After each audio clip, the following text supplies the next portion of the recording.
대부분의 축구 팬들은 축구 선수를 평가함에 있어서 골 혹은 트로피의 개수 혹은 찰나의 순간에 임팩트 있는 그 짜릿한 플레이를 펼친 선수들에게 높은 점수를 주곤 합니다. 같은 의미에서 맨시티의 팬들을 환호하게 만든 아게로, 실바, 그리고 센터백임에도 언제나 중요한 순간에 득점을 성공시켜줬었던 맨시티 캡틴 콤파니까지 이 3명의 선수들을 기억하자는 뜻에서 에티하드 스타디움 앞에 동상을 세우겠다는 그런 계획 중에 있죠. 지금 현재 맨시티는. 반대로 사발레타 같은 경우에는 맨시티에 9년을 몸담고 있었음에도 팀이 역전승을 견인하는 그런 임팩트 있는 골을 넣은 적도 없었고, 그렇다고 뭐 상대방이 손도 못 쉬게 만들 만큼의 스피드나 드리블 실력 혹은 지금 워커처럼 탱크처럼 밀고 올라가는 그런 파워도 없었어요. 그렇기 때문에 사발레타를 기념하는, 기리는 혹은 사발레타를 우선적으로 생각하는 다른 팬들은 그렇게 많지는 않다는 거죠. 뭐 아게로나 실바를 좋아하는 것만큼 사실은 사발레타의 팬들은 많지 않다는 뜻이기도 해요. 자, 한번 생각을 해봅시다. 뭐냐면 아게로가 역전골을 넣으면서 프리미어리그 최초 우승을 확정지었었던 2011-12 시즌의 마지막 경기에서도 발로텔리 어시스트까지는 기억해요. 그리고 92분에 터졌던 제코의 동점골, 여기까지는 기억하더라도 이 QPR전에서 선제골을 누가 넣었는지에 대해서 기억하는 사람은 거의 없어요. 심지어 교체로 내보낸 제코와 발로텔리 모두 공격 포인트를 성공시켰다는 이유로 만치니의 용병수를 기억하는 사람들은 있을지언정 그 경기에서 선제골을 누가 넣었는지에 대해서 기억하는 사람들은 거의 없습니다. 자, 일단은 우리는 기억하자는 뜻에서 39분에 터졌던 이 경기에서의 첫 골, 맨시티 선제골의 주인공은 사발레타였어요. 그리고 어시스트는 그 경기에서 44분경에 부상을 당했던 야야투레였고요. 맨시티 로컬 팬들은 어째서 사발레타를 특별하게 생각할까에 대해서 생각을 해보지 않을 수가 없어요. 입이 닳도록 말씀드리지만 로컬 팬들은 아게로 실바의 플레이에 열광하지만 사발레타를 마음속으로는 사랑한다 라고들 이제 이야기를 하니까, 사발레타는 에스파뇰에서 프리미어리그의 중위권 팀으로 이적을 오게 됩니다. 그게 맨시티였고요. 그런데 하룻밤 사이에 급물살을 타면서 아부다비 그룹이 맨시티를 인수하게 돼요. 구단주가 자고 일어났더니 오일머니였던 거야. 오일머니를 위시한 아부다비 그룹이었던 거예요. 24시간이 채 지나지 않은 시간 동안에 이 중위권 클럽은 유럽에서 가장 돈이 많은 클럽으로 변모하게 됐어요. 이때 당시에 드레스룸의 모든 선수들은 내기를 했다고 해요. 메시가 오는지 호날두가 오는지. 뭐 물론 둘 다 여지껏 온 적은 없지만, 심지어 카카도 오진 않았지만은, 슈퍼스타랑은 거리가 멀었던 사발레타 입장에서는 언어적인 문제도 있었기 때문에 드레스룸의 선수들은 무슨 말을 하는지도 몰랐고, 분위기 보니까 환영은 받는 것 같긴 한데 왠지 겉도는 그런 느낌을 지울 수가 없어서 보드진들을 찾아가서 그렇게 물어봤대요. 혹시 그 자리를 비워줘야 되냐, 내가 이게 팀을 떠나줘야 되는 거냐 라고 말이죠. 하지만은 그 당시에 왔던 선수들 중에서 사발레타는 가장 오랫동안 팀에 남으면서 가장 많은 경기를 뛰는 선수가 되게 됩니다. 결국에는 돈이 전부가 아니라는 걸 몸소 보여준 케이스고, 헤비 맨시티로 오기 전까지 라이트백 자리를 유일하게 1파운드도 투자하지 않게 만들어주기도 했어요. 사발레타의 이적료는 또 참고로 650만 파운드였다고 합니다. 그러니까 하나로 치면 약 100억이에요. 이 이후에 9년 뒤에 카일 워커를 영입하는데 4,500만 파운드를 사용하게 돼요. 하나로 치면 700억인데 이 9년 동안에는 물론 이제 사냐가 중간에 팀에 합류하긴 했지만 이 선수도 자유계약으로 왔었죠. 그러니까는 사발레타 덕분에 한 푼도 쓰지 않았던 거예요. 라이트백에는. 이게 굉장히 중요한 겁니다. 왜냐면은 한간에서는 사람들은 맨시티를 보면서 이제 돈시티라고 하고, 맨시티에 있는 슈퍼스타들은 자연스럽게 뭐 돈을 보고 돈을 벌기 위해서 팀에 합류한 선수들이 아니냐라고들 이야기를 하는데, 사발레타 케이스를 봐서도 알 수 있듯이 돈만 보고 이 팀에 합류한 선수들만 있는 건 아니라는 뜻인 거죠. 아무튼 맨시티가 스타 선수들로 채워지면서 다들 뭐 럭셔리 하우스라든지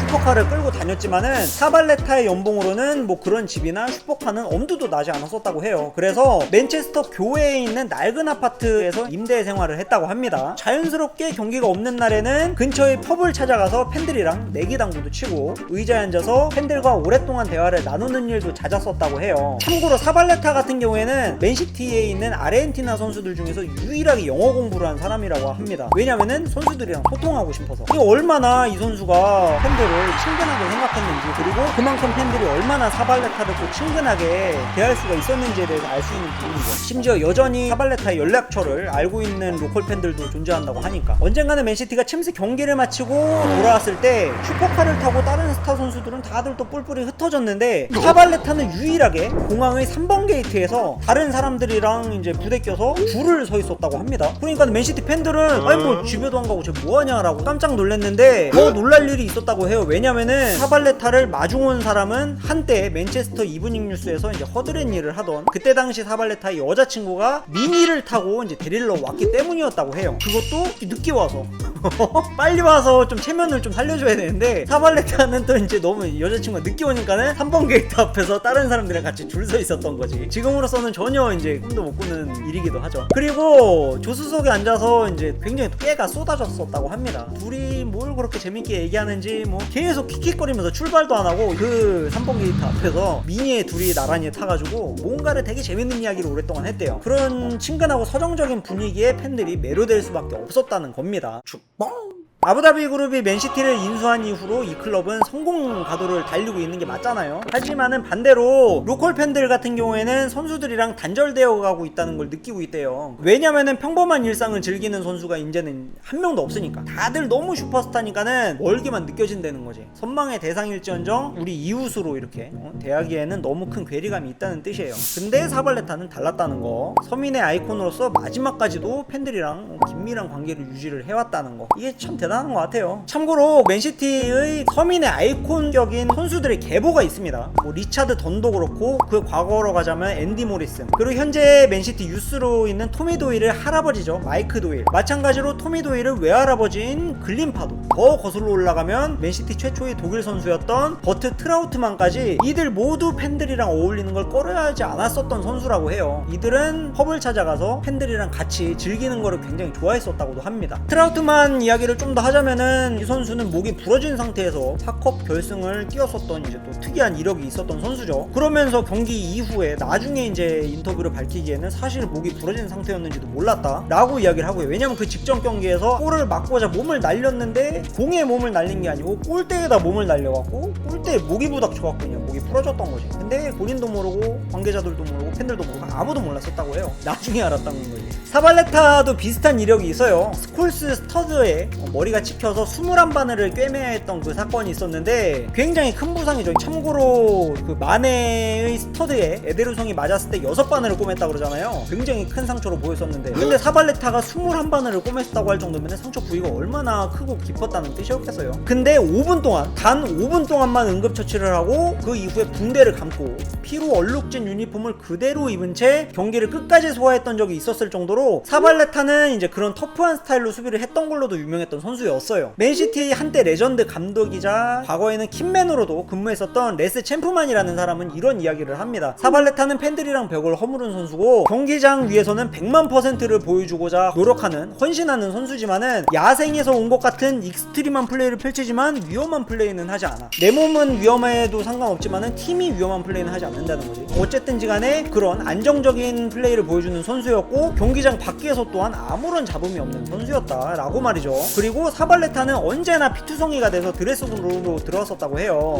체프만은 그래서 킴맨으로 있었을 당시에는 유니폼을 가장 많이 갈아입혔던 선수로 사발레타를 꼽았다고 합니다. 매 경기마다 사발레타 유니폼은 서너 장 정도씩은 준비해야 했다고 해요. 왜냐면은 알게 모르게 계속 막 다치고 피나고 이래서 드레스룸에서 있는 것만 보면은 피가 계속 묻어 있었으니까. 우리 같은 경우에는 사실은 잘 모르잖아요. 이런 거는 먼 나라의 팬들 같은 경우에는 잘 모르지만은 사발레타 같은 경우에는 어쨌든 그 클럽과 동료들을 위해서 항상 수비할 때면은 머리 먼저 집어넣는, 본인에게 위험한 플레이를 했고 상대가 발길질을 하건 뭐 몸을 잡아 뜯건 뭐 지저분한 플레이를 하더라도 전혀 뭐 아무런 내색을 하지 않는 선수였기 때문이라고 해요. 그렇기 때문에 우리 같은 바다 건너의 팬들은 진짜 뭐 알 수가 없는 거지. 이 선수가 어떤 플레이를 했었던 선수였는지에 대해서는. 근데 이제 현지 팬들은 모를 리가 없죠. 이런 부분에 대해서 정보를 많이 습득을 하니까. 그래서 이제 사발레타의 그런 모습들을 볼 때마다 그런 생각을 했다고 해요. 사발레타는 맨시티를 위해서 죽을 때까지 뛸 수 있는 선수구나.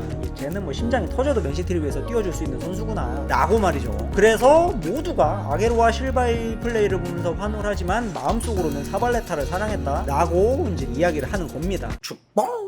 사발레타는 이제 팬들이랑 공감대를 형성할 수 있는 마지막 선수였고, 공감대를 형성할 수 있는 친근한 선수가 경기장 위에서 또 피를 흘리면서 뭐 다쳐가면서 전투적으로 싸워서 승리를 쟁취하는 모습을 보면서 로컬 팬들의 마음을 굉장히 많이 울렸었다고도 해요. 진짜 좋은 선수지. 마찬가지로 이제 아부다비 그룹이 인수하기 전에 맨시티로 왔었던 콤파니는 사발레타에 대해서 이렇게 코멘트를 합니다. 사발레타는 태클이 일품이야. 여기에 헤더를 위한 위치 선정, 뛰어야 되는 타이밍, 게임을 리딩한 능력, 지능적인 플레이도 좋았지만 사발레타의 가장 큰 장점은 크로스였다. 서너 명을 드리블로 뚫어야 하는 번거로움 없이 사발레타는 그냥 박스 안으로 정확하게 완벽하게 떨궈줄 수 있는 무기를 갖고 있었던 선수였으니까 라고 말이죠. 하지만 우리가 사발레타를 기억할 때 가장 먼저 떠올리는 게 뭐냐, 상처와 타박상일 거다 라고 콤파니가 이야기를 해요. 왜냐면은 경기만 했다 하면은 언제나 잔부상을 계속 그냥 당해갖고 왔으니까. 지금 뭐 크로스로만 놓고 따지면은 맨디도 뭐 굉장히 좋은 선수잖아요. 근데 이 선수는 수비가 불안하고, 워커 같은 경우에는 수비력이 굉장히 좋지만은 크로스가 엄청 안 좋잖아요. 근데 사발레타는 태클도 잘하고 수비 스킬도 좋고 경기를 읽는 축구 지능도 좋았지만 여기에 크로스까지 훌륭했었던 선수야. 근데 무엇보다 중요한 거는 몸을 사리지 않는 플레이어였다는 거. 더 중요한 게 뭐냐, 장기 부상을 당한 적도 거의 없다는 거예요. 진짜 훌륭한 선수입니다. 그래서 저 같은 경우도 개인적으로는 아게로 실바 콤파니 동상을 세운다고 했을 때 내심 좀 약간 좀 섭섭하기도 했어요. 왜냐면은 사발레타도 해줬으면 했었거든. 근데 뭐 일단 뭐 그렇게 막 아이콘격의 전 세계적으로 인기를 어마어마하게 끌었었던 선수는 아니기도 했었으니까, 그래서 아쉽지만은 뭐 나쁘긴 하는 편이긴 합니다. 그래서 아무튼 내용이 길었지만 이번 컨텐츠의 결론이 뭐냐, 사발레타도 결코 아게로 실바 콤파니에 뒤처지지 않는 맨시티 최고의 레전드가 맞다라는 거예요. 이거 보면서 좀 약간 뭉클했어. 개인적으로 내용 보면서 약간 뭉클하면서 또 약간 시큰거렸는데 최대한 드라이하게 하려고 일단 빠르게 그냥